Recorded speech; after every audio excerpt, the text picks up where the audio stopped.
Good morning. One of the most famous pieces of advice ever given on how to make a speech was from Dale Carnegie, author of How to Win Friends and Influence People, who encouraged his readers to say what you're going to say it, and then say what you have said. James Lowther, Speaker of the British Parliament in the early 20th century, had an even more succinct and more direct suggestion on how to give a good speech. Stand up, speak up, and then as soon as possible, sit down and shut up. Both pieces of advice make the process of effective public speaking sound remarkably straightforward, but as anyone who has had to do it can tell you, it is nothing of the sort. You need to be able to hold your audience's attention, make your message relevant, persuade them of your case, come off as knowledgeable, and come off as natural and unscripted, all in just a few minutes. So for the past few weeks, the 9th grade has been taking part in this year's speech contest, and while that experience will have been greeted by the members of the freshman class with varying degrees of enthusiasm, the reasoning behind it is also quite simple. No matter what path your life takes after you leave MBA, at some point you are going to need to get up in front of a room of people and convince them that what you have to say is worth listening to. And as the weekly audience at MBA assemblies, you all already know how difficult this can be. Each week there are speakers who stand at this podium and try and do this, and you all instinctively know which ones have succeeded and which have not. It should therefore not be news to you that this skill is one that can be a challenge for a 40-year-old as much as a 14-year-old. As such, everyone who took part in the contest should feel very proud of themselves for having successfully completed it, and this morning we're going to hear from the 3 gentlemen who scored the highest at the semi-finals on Friday. So each year, you know, students have a choice of topics to speak on, and this year the choices were innovation, wellness, social media, and the novel All Quiet on the Western Front. And our 3 speeches this morning are going to come from the 3 finalists in the order they will be speaking: Asher Maxwell speaking on social media, and Bryan, Zhang, and Jackson Francis speaking on innovation. Our distinguished judges for today's finals are Mr. Tips, Mr. Davidson, Ms. Russell, Mr. Markham, and Mr. Yorko. Thanks to all of them for helping out this morning. And many thanks in particular to Mr. Quinn for making the whole contest run smoothly.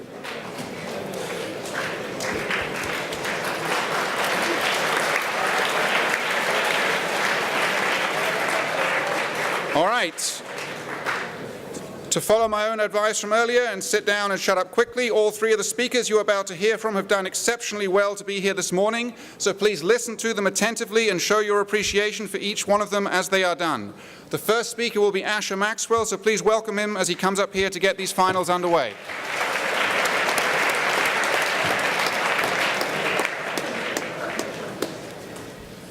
Social media will forever change our society and politics.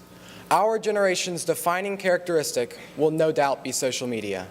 And with that comes great responsibilities and even greater opportunities. Today, Americans spend nearly 2 hours a day on social media.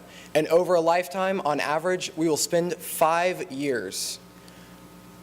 We spend this time on Facebook, Instagram, Twitter, Snapchat, and YouTube.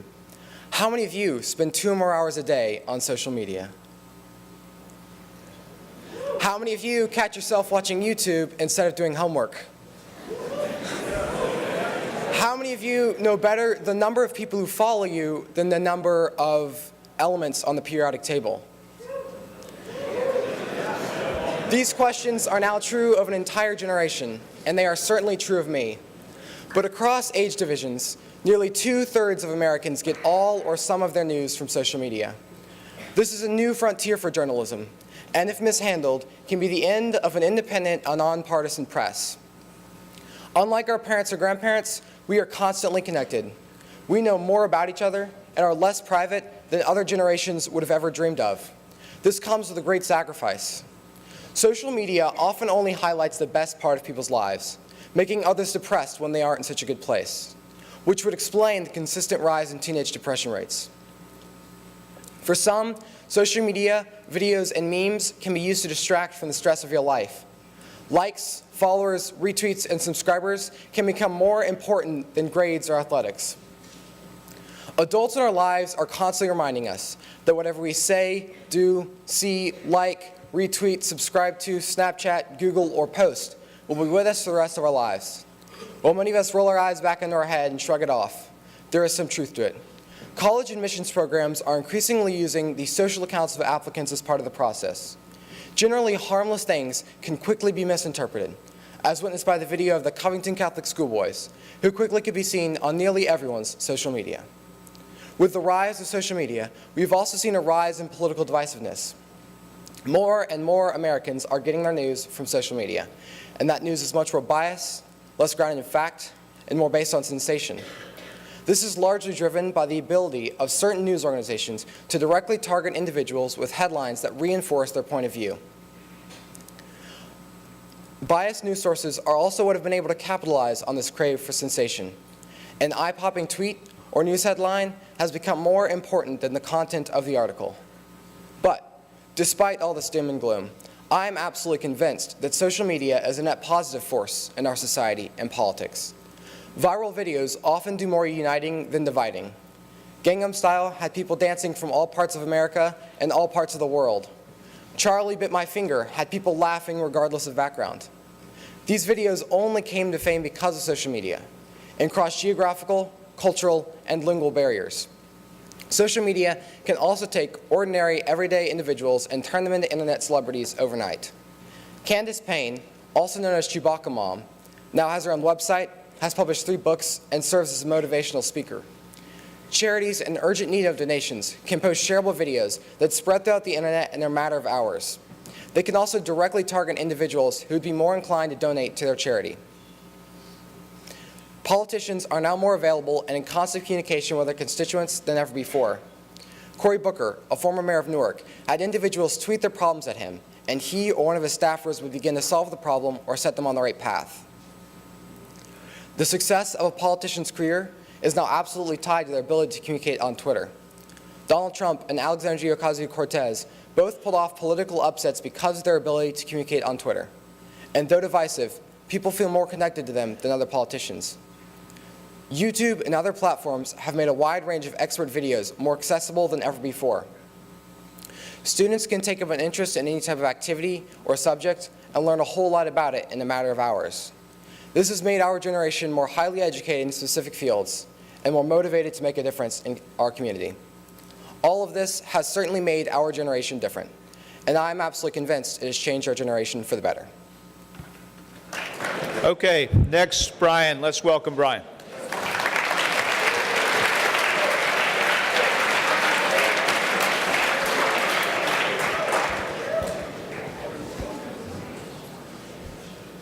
Imagine a world in which your friends and family have improved health, boosted disease resistance, and many other amazing traits. Though this may seem like science fiction, all of this is possible with CRISPR. CRISPR is a revolutionary new method to rewrite genetic code. In fact, it is not hard to imagine a world in which almost everything is genetically modified. A study conducted by the Center for Food Safety reveals that 75% of the ingredients in all of our processed food is genetically modified. Genetic modification is all around us. And through innovation, humanity now stands on the brink of a technological revolution in which devastating diseases will be cured and many new medicines will be created, all thanks to CRISPR. But what is CRISPR? Think of it as a toolbox that uses the Cas9 enzyme to zoom in on a particular genome sequence, cut the DNA, and rewrite in genes for a particular trait. This allows for an organism to evolve adaptations that it normally would not have. Compared to previous methods, CRISPR is also way cheaper, more efficient, and more precise.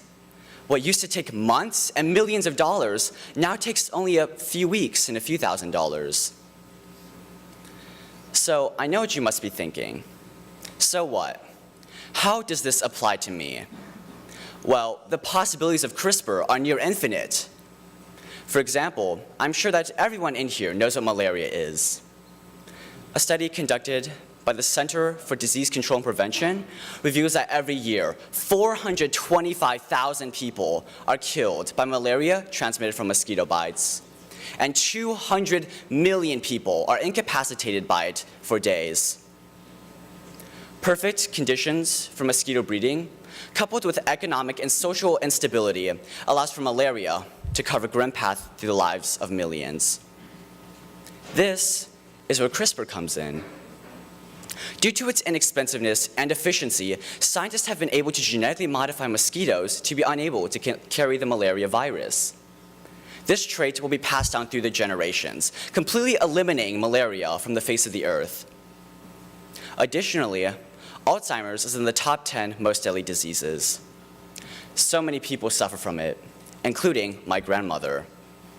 It is a painful experience to see your loved ones slowly forgetting that you exist. But what if it doesn't have to be this way? With CRISPR, there is hope for a cure. Studies conducted by Zhang et al. And numerous other scientists confirm the possibility of treating neurological diseases like Alzheimer's with CRISPR. Also, T cells modified by CRISPR have shown promising results in efficiently eliminating cancer cells and can be used as a last resort if all other options have been exhausted.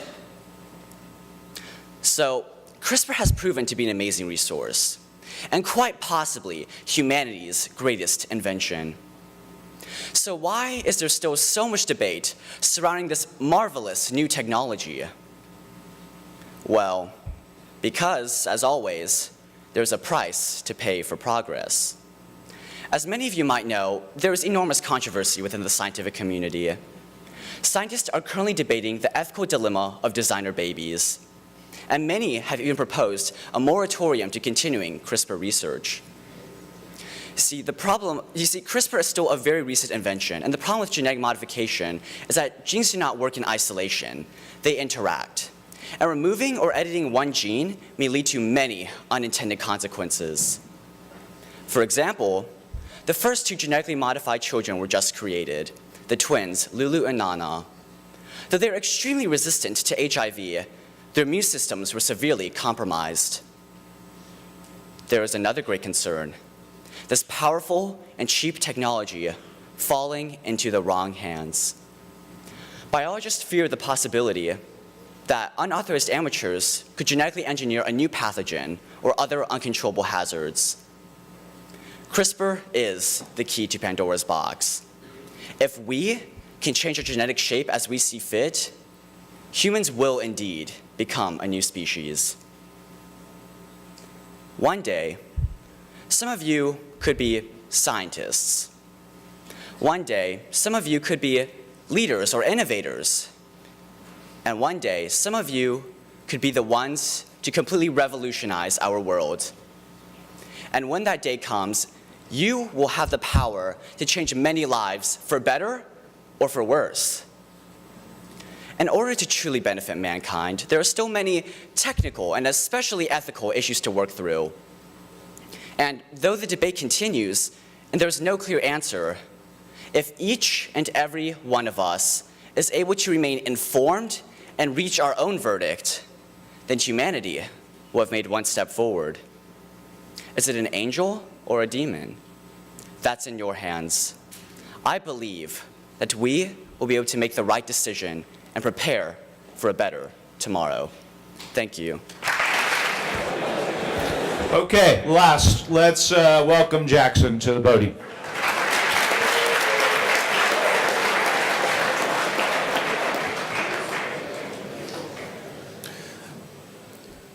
Wilbur and Orville Wright, they looked at themselves and said, "We are going to be the first ones to fly." What they did changed the world forever. Changed the generations, how they would live that would come after them. Today, I'll be talking about innovation. Man has been innovating since the beginning of time. Early man had to survive in an environment that was not suited for them. They had to learn how to walk on 2 feet, how to use their hands and their thumbs, learn how to make stone tools, and how to use fire to overcome obstacles. Innovation is what keeps mankind moving forward. The thought about being better, the thought about that we can be better, is what keeps us progressing as a human race. Innovation to me is seeing a problem and making it better. Innovation is the act of seeing something that can be made better and helping us. We are at NBA because our parents want us to be the innovators of tomorrow.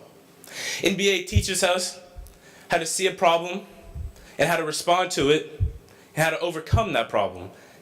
And that is what innovation is.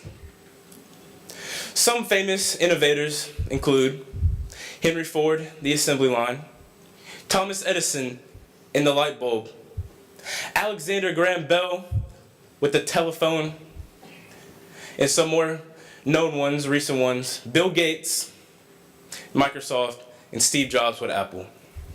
All these people had one thing in mind, which is that to make life better.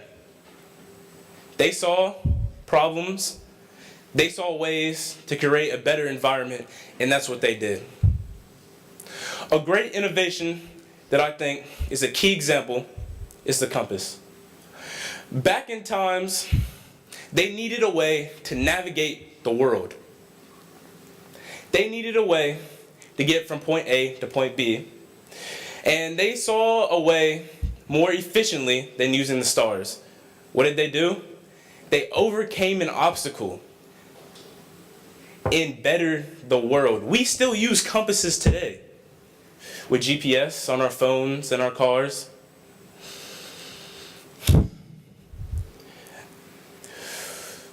Innovation is the key. Innovation is what we need as a human race. We all are innovators. We all have innovated in our lifetimes, if you know it or not. At NBA, for example, if you came in the same way that you are, you won't make it here. There are obstacles, there are problems that you need to overcome. Procrastination, time management, preparation. You have to be better than what you did. You have to overcome the obstacles. Innovate. And that's what you do. Early man had to survive in an environment that was not suited for them. What did they do? They innovated. We looked across the oceans and said we want to go across them. What did we do?